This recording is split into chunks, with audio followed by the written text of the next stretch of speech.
کہ میں آگے چلوں، میں یہ پیراگراف آپ سب کے لیے ایک بار پڑھتی ہوں اور آپ سب پینسل ہاتھ میں رکھیے، ساتھ ساتھ اس کو دیکھیے، اور میں پہلے کوشش کروں گی کہ تشریح آپ کو اسکرین پہ دکھانے سے پہلے سمجھاؤں تاکہ آپ آسانی سے سیکھ سکیں۔ تو پیج نمبر ہے 63 یعنی 63، اور اس کا لاسٹ پیراگراف ہے، اور لاسٹ پیراگراف کی سیکنڈ لائن ہے، اور سیکنڈ لائن کے درمیان سے شروع کیا ہے میں نے۔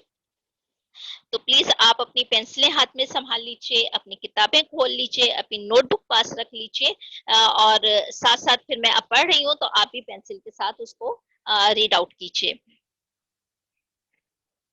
مجھے محسوس ہوا جیسے میری اہلیتوں پر برف کی تہ جم گئی ہے، میرے سینے میں ایک بھی شرارہ باقی نہیں رہا۔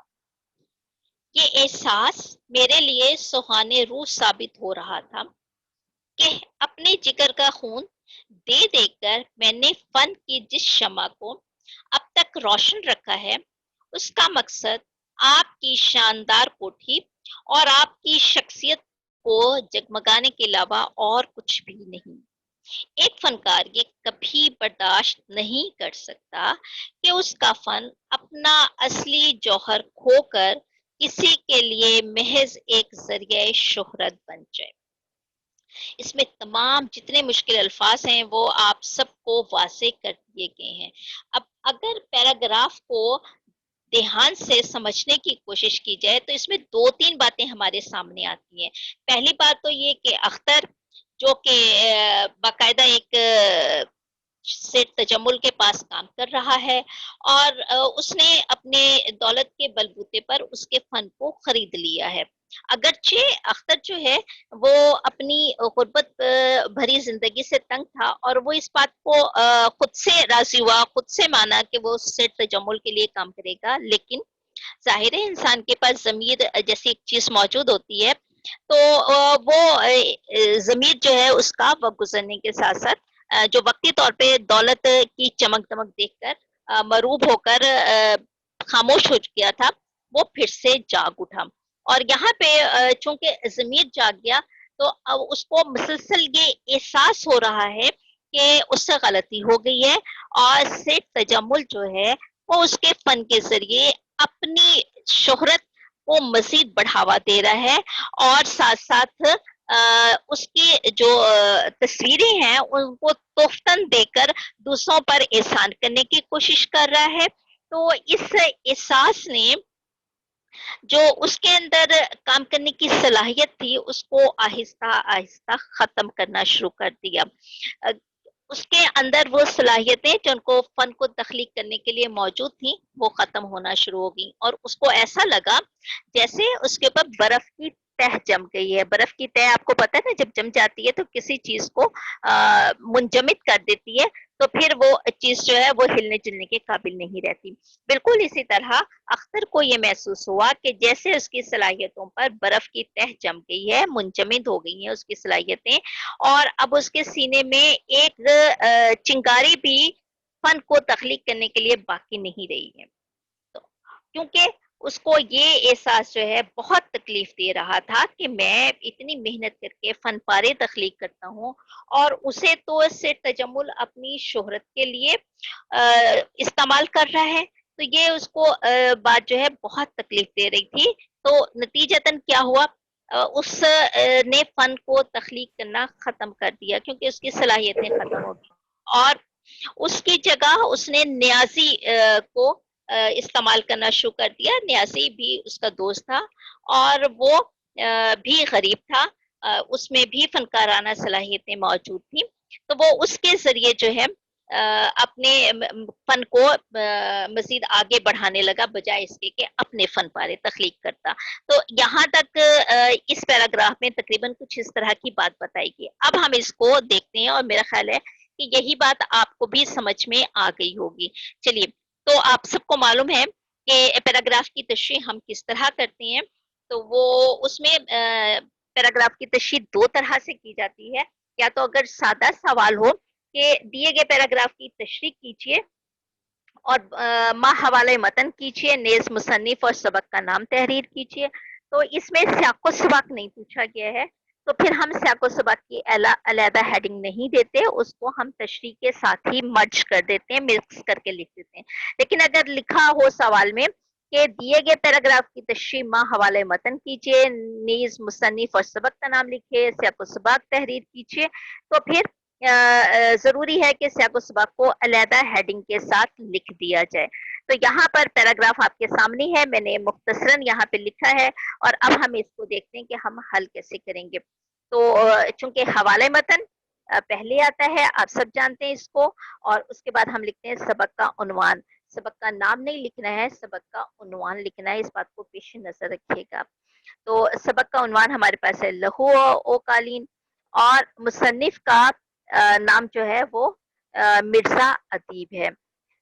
اب چونکہ ماخذ جو ہے یہاں پر وہ وہی ہے جو سبق کا نام ہے۔ اچھا، یہاں پہ اور کے جگہ وہ ڈل گیا ہے، آپ اس کو سبق کے نام کو، وہ سبق کے عنوان کو صحیح لکھیے گا، لہو اور قالین۔ تو ماخذ ہم تب لکھتے ہیں جب ہمارے پاس مکمل جو ہے وہ موجود ہو کتاب کی صورت میں۔ تو یہ چونکہ میز ڈرامہ ہے، اور ڈرامے کے حوالے سے اس کا کوئی ماخذ جو ہے وہ موجود نہیں ہے۔ اچھا، اب ہم پہلے اس کے بعد جو دوسرا ہمارے پاس آپشن ہوتا ہے ہم پیراگراف کی تشریح کے حوالے سے، تو اس میں ہم مشکل الفاظ کے معنی جو ہیں وہ وضع کرتے ہیں۔ تو یہاں مشکل الفاظ کے معنی آپ کے سامنے دیے ہوئے ہیں، ذرا اس کو دیکھ لیجیے۔ اس میں جو پہلا مجھے مشکل لفظ لگا تھا وہ اہلیتوں ہے، تو اس کا مفہوم ہے صلاحیتیں۔ اور اس کے بعد جو اگلا مشکل لفظ لگا تھا وہ تہ یعنی پرت اور سطح کے معنوں میں استعمال ہو جاتا ہے۔ جم گئی، ٹھوس ہو گئی، منجمد ہو گئی، اور برف آپ نے جمتے ہوئے دیکھی بھی ہے۔ شرارہ چنگاری کو کہتے ہیں۔ اور اس کے بعد اگلا جو ایک مشکل لفظ ہے سوہانے روح، تو روح کو تکلیف دینے کا باعث، یعنی کوئی بھی چیز جو تکلیف دے رہی ہو۔ فن کہتے ہیں آرٹ کو، اور جگمگانے روشن کرنے، فنکار کہتے ہیں تخلیق کار کو، یعنی جو فن تخلیق کرتا ہے، جوہر خوبی کو، اور ذریعے شہرت مشہوری کا وسیلہ جو بن جائے۔ ٹھیک ہے، اس کے بعد جو پھر اب چونکہ ہم نے سوال میں سیاق و سباق کے حوالے سے نہیں پوچھا، اس لیے ہم اقتباس کی تشریح کرنے جا رہے ہیں۔ اور اقتباس کی تشریح میں سب سے پہلے جو بات آپ نے خاص طور پہ پیش نظر رکھنی ہے کہ اس میں جو مصنف ہے، ڈرامہ نگار ہے، یا کوئی افسانہ لکھنے والا ہے، تو اس کے حوالے سے ایک دو جملے لکھنے ضرور ہیں۔ اس سے ایک تو یہ کہ تشریح آپ کی مناسب ہو جاتی ہے، دوسرا یہ کہ ممتحن بھی متاثر ہوتا ہے کہ ہاں اس بچے نے کہیں نہ کہیں تھوڑا سا اور بھی پڑھ رکھا ہے۔ تو یہاں پر آپ کے سامنے موجود ہے اقتباس کی تشریح۔ اس میں نے چند جملے آپ لکھے ہیں، اور وہ میں آپ کے لیے پڑھ دیتی ہوں۔ اقتباس کے لیے ہم نثر پارے کا یعنی نثر کا ٹکڑا کا لفظ بھی استعمال کر سکتے ہیں۔ زیر نثر زیر نظر نثر پارا مرزا ادیب کے یک بابی ڈرامے سے لیا گیا ہے۔ یک بابی، دو بابی اور تین بابی کے لفظ جو ہیں وہ ڈراموں کے لیے استعمال ہوتے ہیں۔ یک بابی اسے کہتے ہیں جس میں مسلسل ایک سین چل رہا ہوتا ہے، پردہ گرتا نہیں ہے اور اٹھتا نہیں ہے۔ لیکن اگر کسی ڈرامے میں پردہ گرتا ہے، دوبارہ اٹھتا ہے، تو وہاں پہ جب دوسرا سین شروع ہو جاتا ہے تو وہ دو بابی کہلاتا ہے۔ اور اگر اسی طرح ڈرامے میں پردہ پھر گرے گا اور پھر اٹھے گا تو وہ تین بابی ہو جائے گا۔ تو اس میں کہیں نہیں لکھا ہوا کہ پردہ گرتا ہے اور پھر اٹھتا ہے، تو اس حوالے سے یہ یک بابی ڈرامہ ہے، اور اس میں سے یہ نثر پارہ لیا گیا ہے۔ مکالمے اس کے برجستہ اور برمحل ہیں، یعنی بہت مناسب ہیں۔ اچھا، ڈرامے میں کاری کہتے ہیں پڑھنے والے کو، دلچسپی شروع سے آخر تک برقرار رہتی ہے، یعنی قاری اگر پڑھنا شروع کرتا ہے تو اسے کہیں بوریت کا احساس نہیں ہوتا، وہ چاہتا ہے، اس کی خواہش ہوتی ہے کہ میں ڈرامے کے جو انجام ہے اس تک ضرور پہنچوں، اس لیے وہ اس کو مسلسل پڑھتا رہتا ہے۔ ڈرامے کے تمام کردار جاندار ہیں۔ جاندار اس معنوں میں کہ کہیں یہ احساس نہیں ہوتا کہ وہ اموشک انسان نہیں ہے، وہ کہیں خلائی مخلوق ہیں یا مافوق الفطرت کردار ہیں، ایسا نہیں ہے۔ لگ رہا ہوتا ہے کہ ہمارے معاشرے کے ہی لوگ ہیں، ہمارے جیسے ہی ہیں، تو اس لیے وہ تمام کے تمام جاندار ہیں۔ تو یہ 2.5 یا 3 لائنیں میں نے ڈرامے کے حوالے سے جو ہے اوور آل جو ہے وہ لے لی. اور اس کو آپ بھی نوٹس میں رکھیے گا کہ جب آپ کسی پیراگراف کی تشریح کریں تو آپ مصنف کے حوالے سے، اس کی خصوصیات کے حوالے سے دو تین باتیں ضرور جو ہے وہ لکھیے. اچھا، اس کے بعد اب چونکہ سیاق و سباق کی طرف ہم چل رہے ہیں تو سیاق و سباق کو ہمیں علیحدہ عنوان تو نہیں دینا، ہم اسی میں لکھ رہے ہیں. ابھی پیراگراف ہم ڈسکس نہیں کر رہے ہیں، ابھی ہم سیاق و سباق کی طرف چل رہے ہیں. ڈرامے کا ایک کردار اختر غریب مصور تھا، آپ سب جانتے ہیں. وہ تصویریں بنا کر بیچا کرتا تھا. شہر کے ایک سیٹ سے اس کی ملاقات نمائش گاہ میں ہوئی، جس نے اختر کی فنکارانہ صلاحیتوں کو دیکھ کر دولت کے بدلے اس کے فن کا سودا کرنا چاہا، تاکہ اس طرح معاشرے میں اس کی شہرت میں اور اضافہ ہو جائے. اختر اپنی غربت کے ہاتھوں تنگ تھا. وہ راضی ہو گیا. وقت گزرنے کے ساتھ ساتھ اسے اپنی غلطی کا احساس ہوا. اب یہیں سے آپ یہ دیکھیے کہ ہمیں اس سے پہلے جو باتیں بیان کی گئی تھی انہیں مختصراً بیان کر دیا، اور ساتھ ساتھ اب مزید آگے پیراگراف کی وضاحت کی طرف اب ہم چل رہے ہیں. اور اس طرح کے احساس ہی نہیں ہو رہا کہ یہاں پر سیاق و سباق کے حوالے سے ہم بات کر رہے ہیں اور یہاں سے اب ہم پیراگراف کی تشریح کی طرف چل رہے ہیں. تو آپ کو معلوم ہے کہ جب ہم پیراگراف کی تشریح کرتے ہیں تو ان 4 لائنوں کو بڑھا کر 8 10 15 20 لائنوں تک پہنچانے کی کوشش کرتے ہیں، تاکہ اگر کوئی چھوٹی کلاس کا بچہ بھی پڑھے تو وہ اسے آسانی سے سمجھ جائے. تو بالکل اسی طرح یہاں پر تھوڑی سی وضاحت کے ساتھ میں نے بیان کر دیا ہے. اسی غم میں اس کی فنکارانہ صلاحیتیں بھی جواب دے گئیں.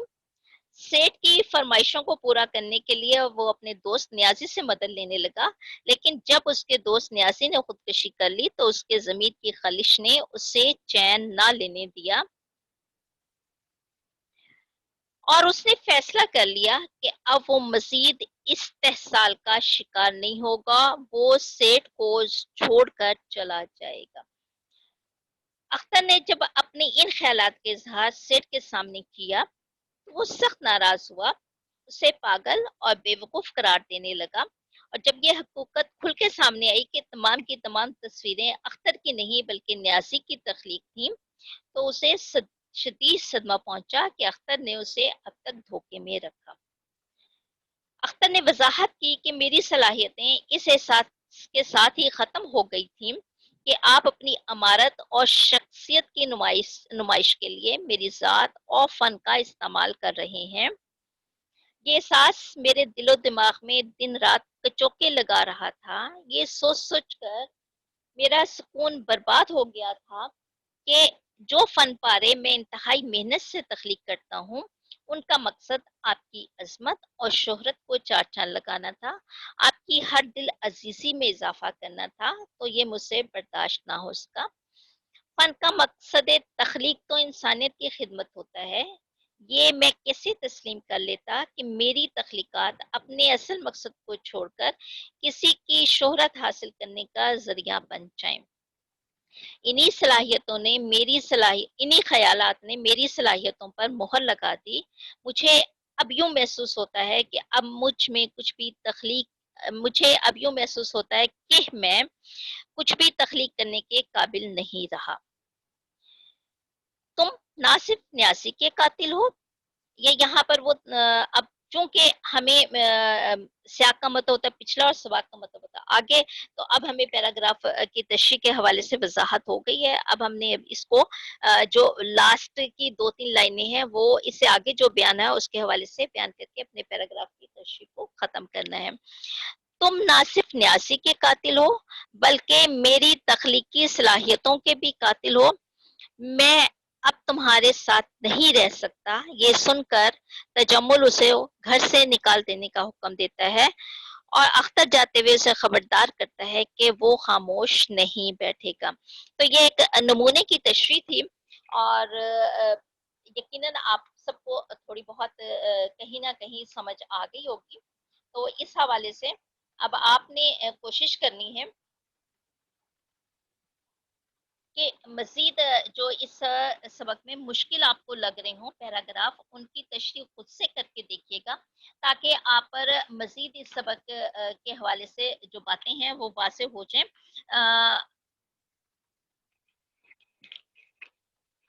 اور ساتھ ساتھ آپ نے اس کے تمام مشکل الفاظ یاد کرنے ہیں، کیونکہ جب تک آپ مشکل الفاظ یاد نہیں کریں گے تب تک تشریح کرنا ممکن نہیں ہوگا۔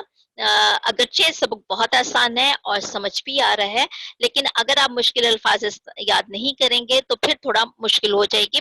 اس لیے اب آپ نے اس کے تمام مشکل الفاظ یاد کرنے ہیں اور خود سے 2-4 پیراگراف کی مشق کرنی ہے، تاکہ اس سبق میں آپ کو مہارت حاصل ہو جائے۔ اس کے بعد اب آپ نے ایک کام اور کرنا ہے کہ ہم نے آگے جو سبق پڑھنا ہے وہ مرزا فرت اللہ بیگ کے حوالے سے ہے، سبق امتحان، اور اس کو آپ نے اچھی طرح پڑھنا ہے، تاکہ جب ہم اسے پڑھانے کے دوران پڑھیں تو آپ کو زیادہ اچھے انداز میں سمجھ آ جائے۔ تو اب میں آپ کو دے رہی ہوں 5 منٹ، تاکہ اگر کوئی مشکل آپ کے سامنے ہے تو آپ مجھ سے پوچھ سکتے ہیں اس حوالے سے۔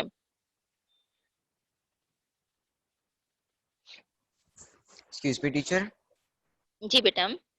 ایکسکیوز می ٹیچر، میں نے نا آپ سے ایک ریکویسٹ کرنی تھی کہ ٹیچر جو پچھلا چیپٹر ہے نا آراموس ککون، جی ٹیچر مجھے اس کی جو تشریح جس کی کرنی ہے ٹیچر، وہ مجھ سے پیراگراف مس پلیس ہو گیا، تو ٹیچر کچھ ہو سکتا ہے؟ مطلب جس پیراگراف کی تشریح کروائی گئی تھی تو آپ اس کو یوٹیوب پہ جا کے دیکھ لو۔ ٹیچر وہ یوٹیوب پہ میں نے ڈھونڈا تھا، وہ ہوں، نہیں ہے اس کا جو ٹیچر نے چیپٹر بیچ میں پڑھوایا ہے نا، اس کا وہ ہاں لگا ہاں، ہوا ہے، اس کی اچھا ویڈیو اپلوڈ ہوئی ہوئی ہے۔ اچھا، چلے ایسا ہے کہ ٹیچر نورین جون سے بات ہوتی ہے نا، تو پھر میں کہوں گی کہ اس کی پی پی ٹی جو ہے نا وہ سچ اسکل سے کہ وہ گروپ میں شیئر کر دیں، ٹھیک ہے نا؟ ٹھیک ہے، تھینک یو ٹیچر۔ ہاں، اور کوئی اگر کوئی پرابلم ہے تو مجھے بتا دیجیے۔ No teacher, thank you.